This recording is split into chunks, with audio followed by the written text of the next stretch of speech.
Deus é o nosso refúgio e fortaleza, socorro bem presente nos momentos de angústia. Muito bom dia.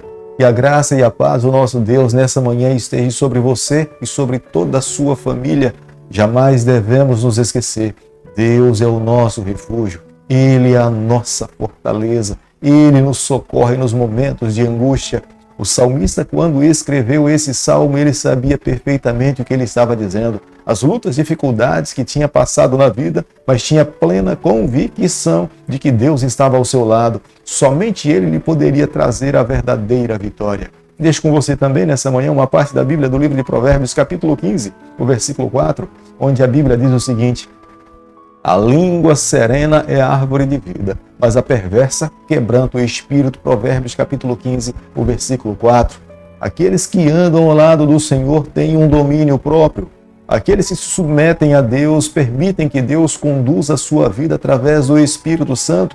As nossas ações, as nossas palavras, as nossas atitudes são coerentes com a atitude do nosso Salvador Jesus Cristo. A cada dia nesse canal nós estudamos um capítulo da palavra do Senhor.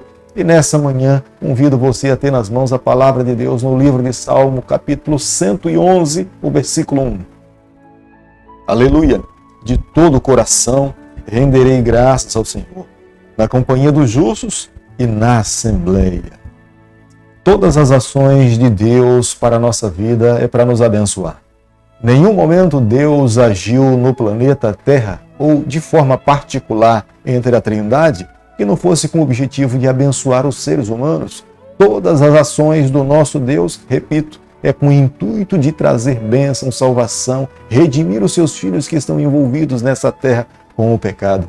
Se nós olharmos para a história, nós veremos que a maior ação de Deus para a nossa vida foi permitir que Jesus Cristo viesse aqui a essa terra, morrer morte de cruz, para que nos desse o direito da salvação. Nenhuma das nossas obras poderiam nos dar o direito da vida eterna. Nenhuma coisa boa que fizéssemos nesse mundo poderíamos ter crédito para recebermos a vida eterna. Mas Jesus Cristo se humilhou, desceu a essa terra, veio no fundo do poço, embora em nenhum momento se envolveu com o pecado, o nosso Salvador Jesus Cristo conquistou o direito de vida eterna e nos concedeu a alegria de desfrutarmos dessa esperança se mantivermos a nossa fé segura no Senhor. O Salmo 111 e o Salmo 112, o salmista tinha o objetivo de ensinar aos seus leitores, aqueles que ouvissem ou lessem os seus ensinamentos, que todos nós precisamos temer a Deus. Não adianta voltar-se para outro Deus, porque nenhum outro Deus poderia fazer ou trazer a bênção que o Deus de Abraão, de Isaac e de Jacó fez com a nação de Israel, dar-lhe o direito da vida eterna. Para que eles pudessem receber esse direito, teriam que crer em Jesus Cristo. O Salmo 111 é um salmo acróstico. O salmista o escreveu usando como base o alfabeto hebraico. O salmo possui 22 linhas. Cada linha começa com uma letra do alfabeto hebraico. É por isso que o Salmo 111 e o Salmo 112, eles são chamados de salmos gêmeos, porque eles foram construídos com a mesma semelhança. O Salmo 111 e o Salmo 112, eles são chamados salmos de louvor, salmos de gratidão, porque eles começam com a palavra aleluia. Todo israelita deveria celebrar a Deus a sua fidelidade, a sua justiça, olhar para o passado e ver que com mão poderosa Deus conduziu o seu povo. Jamais nenhuma geração futura, após a morte de Moisés, deveriam se esquecer de que Deus é Deus, Ele é soberano e todos os seus filhos precisam lhe prestar homenagem. Todo louvor que nós expressamos para Deus, ele precisa ser de todo o coração. Nós não podemos oferecer um louvor a Deus de uma forma mecânica. Quando nós louvamos ao Senhor, isso deve brotar de um coração agradecido. A cada experiência que nós vivemos em nossa vida com o nosso Deus, nós deveríamos nos voltar para esse Deus com expressões de gratidão, com homenagem, com louvor a Ele. Se nós em algum momento louvamos o nome do nosso Deus apenas de uma forma mecânica, sem haver uma razão específica no nosso coração, o nosso louvor não será aceito. Jamais deveríamos nos esquecer. Uma semana, e ao culminarmos uma semana, nós deveríamos sempre rememorar todas as bênçãos recebidas e depois nos apresentarmos diante de Deus com cânticos, com homenagem, com as nossas ofertas ao Senhor. Como nós podemos ver no versículo 2, o salmista se preocupa em nos ensinar que as obras de Deus, elas precisam ser procuradas. Nós não conseguimos encontrar todas as obras de Deus de uma forma superficial. Da mesma forma como um mineiro precisa entrar numa caverna e escavar para que lá no fundo ele possa encontrar o seu objeto do seu maior desejo, assim é aquele cristão que vive a cada dia ao lado do Senhor. É necessário ir na direção do Senhor e Ele se deixará ser encontrado por nós. A lei de Deus, os ensinamentos do Senhor precisam ser estudados. Com uma vida dependente no Espírito Santo, Ele gradativamente irá se revelar a cada um de nós e mediante a orientação do Espírito Santo, nós precisamos colocar em prática em nossas vidas. Salmo capítulo 111, o versículo 4, a Bíblia diz o seguinte: Ele fez memoráveis as suas maravilhas. Benigno e misericordioso é o Senhor. O nosso Deus fez memoráveis as suas obras, a sua criação, todas as coisas que provêm das mãos de Deus. Nós jamais devemos nos esquecer de nos voltarmos para Ele e agradecer por tudo que Ele fez. Mas nos seus ensinamentos, na sua palavra, nós encontramos atos memoráveis que jamais devemos nos esquecer. A lei de Deus é uma delas.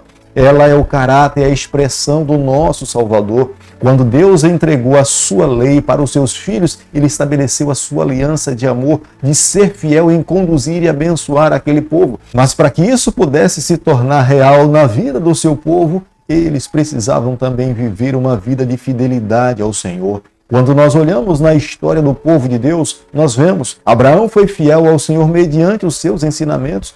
Paulo foi fiel ao Senhor diante também aos ensinamentos bíblicos. Da mesma forma, quando Jesus Cristo esteve aqui nessa terra, Jesus veio revelar ao Pai, mas se manteve fiel aos princípios estabelecidos pelo seu Pai, da lei de Deus. Isso nos mostra hoje que aqueles que querem também ser alvo da bênção do Senhor precisam viver uma vida de fidelidade ao Senhor. Os preceitos do Senhor, como nós podemos ver no versículo 7, são sagrados, são princípios eternos, eles não mudam. É para abençoar os seus filhos, é para que nós tenhamos uma vida verdadeiramente feliz. Aqueles que vivem seguindo as orientações e os preceitos do Senhor, a cada dia mais serão abençoados. Abandonar os princípios do Senhor é se submeter às leis desse mundo e aí, consequentemente, seremos dos morte, dor, tristeza e decepção. No versículo 9, nós podemos ver que o salmista fala a respeito da redenção que Deus faria com o seu povo. Foi a redenção que Deus fez quando tirou o seu povo do cativeiro do Egito. Futuramente, quando Ele também libertou o seu povo do cativeiro babilônico, mas quando Jesus Cristo também esteve aqui nessa terra, Jesus nos libertou da condenação eterna do pecado. Aquele que pecou seria eternamente destruído, mas em Jesus Cristo Ele nos trouxe a esperança, em Jesus Cristo a redenção, em Jesus Cristo a salvação. Aquele que estava condenado pela lei, em Jesus foi absolvido. O que nós temos que fazer a cada dia é amá-lo cada vez mais, seguir as suas verdades e se submeter aos seus ensinamentos. A verdadeira sabedoria nós só encontramos no Senhor. Por mais que alguém nessa terra leia livros, estude, vá à universidade, lá ele vai ter conhecimento, mas a verdadeira sabedoria nós só temos e recebemos das mãos do Senhor. Ele é o princípio da sabedoria. É necessário se submeter à sua vontade, é entregar o coração, deixar que Ele conduza a nossa vida. Todos os seres humanos que vivem nesse mundo jamais deveriam se esquecer de um único dia, de se voltar para Deus e agradecê-lo por todos os feitos por cada um de nós. Porque a cada dia que nos levantamos é um milagre da mão do Senhor. A cada dia que vivemos é uma providência de Deus sobre a nossa vida. A maior bênção que um ser humano pôde receber na história foi ter a certeza que os seus pecados foram cancelados e não mais teremos morte eterna, mas em Jesus Cristo nós teremos salvação eterna. Através das ações de Deus na história, nós podemos ter plena certeza que estamos ao lado de um Deus justo, um Deus íntegro, santo e perfeito. Ele espera que os seus filhos vivam dessa forma. Mas foi Ele mesmo que providenciou todos os meios para que nós alcançássemos esse objetivo. Ele não nos abandonou para que nós vivêssemos e alcançássemos a nossa própria justiça, mas Ele mesmo encontrou todos os meios para que através dele nós vivêssemos a sua justiça e através dele nós recebêssemos a salvação. Cada um de nós que vivemos nesse mundo, nós carecemos mais de Deus, das suas obras, dos seus feitos, da sua justiça, da sua santidade.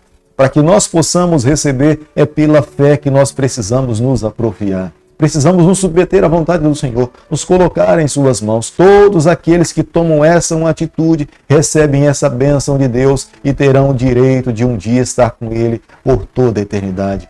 Por isso que nessa manhã eu convido você a voltarmos para o Senhor e agradecermos por todos os feitos de Deus por cada um de nós e a cada dia amá-lo cada vez mais e testemunharmos do seu amor. Querido Pai, em Tuas mãos nessa manhã nós nos colocamos, nos submetemos à Tua vontade, clamamos por Tua bênção sobre a nossa vida. É o nosso pedido, é a nossa oração e o fazemos em nome de Jesus. Que o Senhor te abençoe e te guarde, que Ele faça resplandecer o seu rosto sobre você, que Ele tenha misericórdia de você, que sobre você nessa manhã Ele levante seu rosto e conceda a sua paz em nome de Jesus.